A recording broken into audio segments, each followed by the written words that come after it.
ndagusuhuje mu rugo kwa Theben ibintu byadogereye kubera ko kuva ngo Pamela yajya mu butembere ntabwo aragaruka. Ibi byose bigahita bikururira abantu kuvuga ko Theben na Pamela batakiri kumwe bitewe n'uburyo ki mu minsi yashize amafoto yari ku rukuta rwa Instagram afite ahuriye na Theben ndetse na Pamela yaje kuba ayakura ku rukuta rwe rwa Instagram.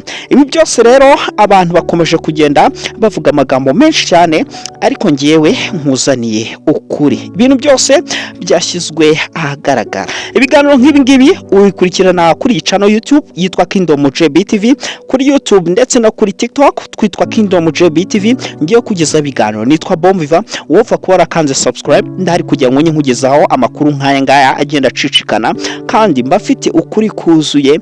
Ngo ikaze ku muyoboro ngari wa internet kandi urisanga.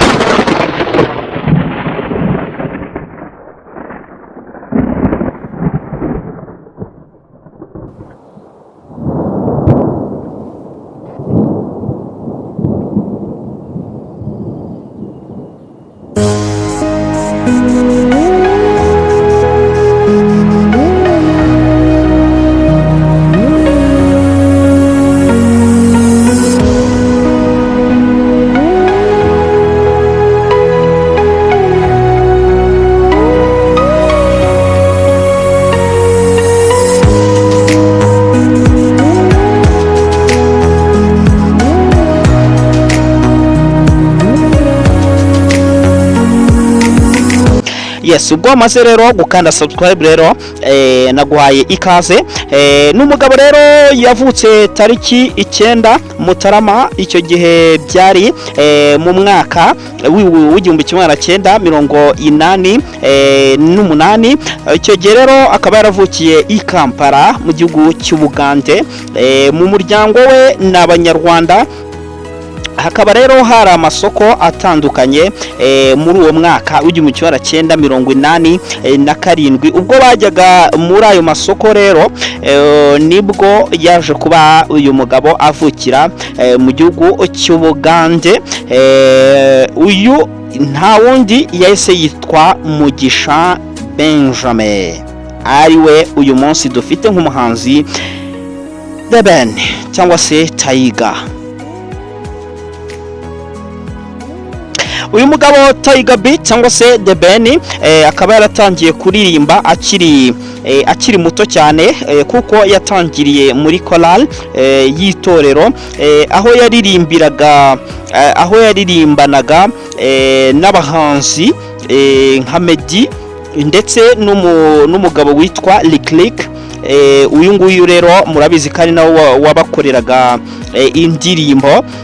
Nyuma rero akaba yaraje guhita yinjira mu muziki usanzwe, icyo twita secular music, uyu Theben. Hanyuma rero Tiger B akaba yaramenyekanye cyane hagati y'umwaka wa 2008 ndetse n'ibihumbi 2009. Akaba abikesha indirimbo nk'amahirwe ya mbere, amaso ku maso, ndabizi murayizi neza, amahirwe ya nyuma ngo indi akaba yarayise nibyo, yayindi ngo ese nibyo. Yes, ndetse rero n'izindi ndirimbo zigiye zitandukanye, roho, indirimbo za Habibi, n'indirimbo nyinshi cyane, ariko izi ngizi eshatu, amahirwe ya nyuma ndetse n'amaso ku maso ndetse n'indirimbo yitwa ese nibyo, izi nizo ndirimbo rero zatumye amenyekana Theben aba uwariwe uyu munsi turimo gukurikirana. Ndetse yaje kuba anatwara ibihembo bigiye bitandukanye nka Salax Award. Ingi rero akaba yaraje kuba ayitwara. Uyu mugabo rero akaba yarakomeje kugenda aca agahigo. Hanyuma rero ariko uyu munsi mwoka byaramwe, uyu munsi ntabwo ibintu bimeze neza niko navuga. ariko mbere y'ibindi byose reka manze nkubwire ngo uyu mugabo Theben turimo tuvuga mu mwaka wa 2010 mu byibuke neza nibwo yimukiye muri Leta Zunze Ubumwe za Amerika, akomeza ndetse no gukora umuziki ndetse no gukorana n'abahanzi bagiye batandukanye, aho yanaririmbiye ku cyicaro gikuru cy'umuryango w'abibumbye icyo bita ONU. Hanyuma rero akaba yarakoranye n'indirimbo n'abandi bahanzi bazwi muri Afurika nka Diamond Platnumz ndetse na Mario ndetse na Rema. Abo ni abahanzi yagiye akorana nabo, n'amakula Lema na Makula, uyu nguyu muramuzi, ndetse n'uwitwa Shiba Kalonji umugande. Aba bose rero akaba yaragiye akorana nabo mu buzima bwe bwite. Rero yashakanye n'umudamu mwiza cyane, umudamu witwa Pamela. Ahangaha rero ari naho ndagira ngo dutangirire inkuru yacu. Umugabo Theben ubwo akomeje kuba umwe mu bantu mu bahanzi mu Rwanda barimo kuvugisha abantu amagambo menshi. Mu buzima bwe bwite yashakanye n'uyu mudamu we, umudamu mwiza, no muri Miss Rwanda wagezemo rwose agaca gahigo, Ukeza Pamela. Mu mwaka wa 2022 nibwo rero uyu Ukeza Pamela yahisemo kwibanira na Theben akaramata. Ariko muri ako karamata uyu munsi basa naho ibintu bitoroshye, abantu barimo bavuga bati ntabwo uyu munsi bikira karamata. Byagenze bite rero? Umugabo Theben murabizi ko imbarutso y'ibi byose, murabizi ko Theben ubwo aheruka kuba ari kumwe na Bruce Melody muri biriya bitaramo byose byagendaga bikorwa, yijeje abanyarwanda ko afite indirimbo nshyashya yitwa Inshallah. Iyi ndirimbo rero kuvana n'aya magingo ntabwo irasohoka kugeza kuva icyo gihe kugeza ubu ngubu ntabwo irasohoka. Bishatse kuvuga ngo rero iyi ndirimbo niba Theben ashaka isohoka, hari ikintu agomba gukora, hari ikintu agomba gukora, hari ikintu deja agomba gukora. Icyo kintu rero nicyo uyu munsi kiri gutuma abantu barimo bamuvuga. Muti rero icyo kintu ni ikihe? cyangwa se Theben mu minsi yashize murabyibuka neza ubwo Ashton Hall yazaga mu gihugu cy'u Rwanda, yarageze sanga Pamela ntabwo yaragiye. Ibingibi rero byase bituma abantu benshi bakomeza kubyibaza, bavuga bati se Pamela yagiye hehe? Ariko ntagombaga kubyitambikamo, ni gahunda z'umuryango. Yari yagiye mu butembere nk'ukuntu yabwiye Ashton Hall, amubwira ati let me give you my wife so that you can converse with her. She's a very good, she's a very gorgeous. Baraganira ibintu biraryoha, ibintu biratinda, ku buryo Ashton Hall yamubwiye ati I'm with your husband. Ati he's a good man. Aramubwira ati waratomboye, ku buryo nyine Pamela amubwiye ati nanjye nari mbizi.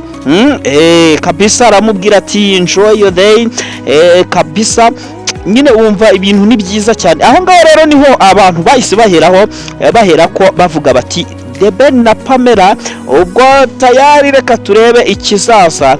Noneho mu minsi yashize hahise habaho igitangaza.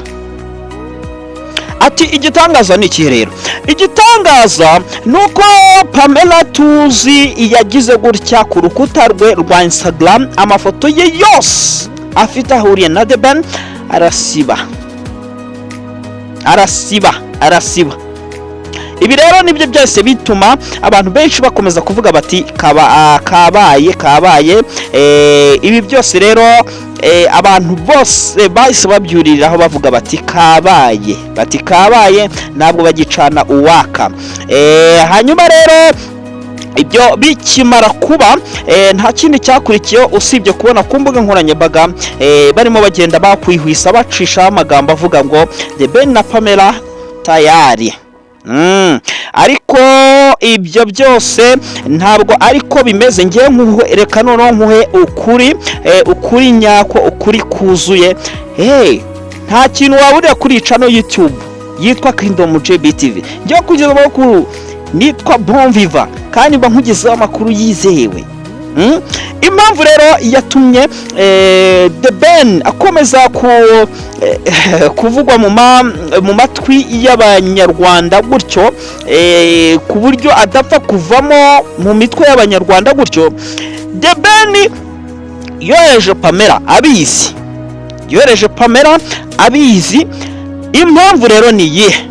Iyo abahanzi bagiye gukora igikorwa, bashaka ikiratuma bakomeza kuvugwa.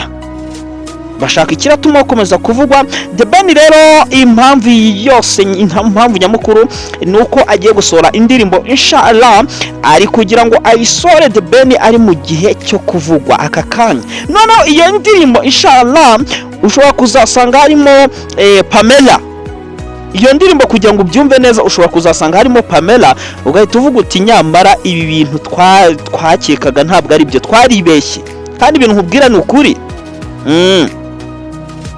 Kugeza uyu munsi na n'amagingo umuhanzi Theben ntacyo arabivugaho ku bimaze iminsi bivugwa ku itandukana rye na hagati ye na Pamela, niba ryaba rihari cyangwa se ridahari. Ibyo byose rero ntarihari, ahubwo ni indirimbo ye yitwa inshallah ari kugira ngo ategure isohoke. Ntabwo itandukana hagati ye na Pamela rihari.